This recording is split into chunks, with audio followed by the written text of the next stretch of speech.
মাছি জানে আমি ওনার লোক আছি, আর সেই জন্যই তো বাড়িতে আসা ম্যাডাম। হ্যাঁ, চন্দন বাবুর মুখে আপনার কথা আমি বহু শুনেছি।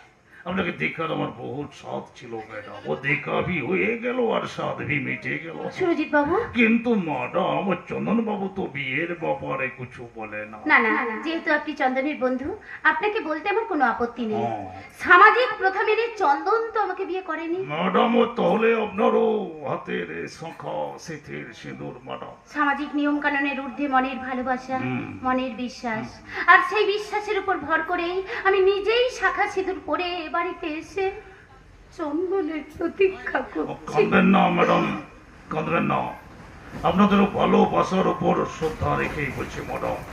ও ভালোবাসার শক্তির কাছে নও ম্যাডাম, সব কিছু কেমন যেন আর মেনে যায়। সুরজিৎ বাবু, আমি জানে না যে চন্দন বাবু এখন কোথায় আছে। আমার বিশ্বাস চন্দন আছে, চন্দন ফিরে আসবে, ফিরে আসবেই আমার কাছে। আপনারও বিশ্বাস যেন সত্য হয় ম্যাডাম, সত্য হয়। সুরজিৎ বাবু, যে কথা বলবো তোমার ছিল আশা, সে কথা বলতে কেন পাইনি ভাষা।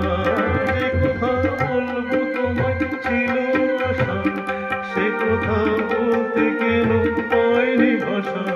সে যেন হয়ে রয়ে রয়ে কেঁদে মরে।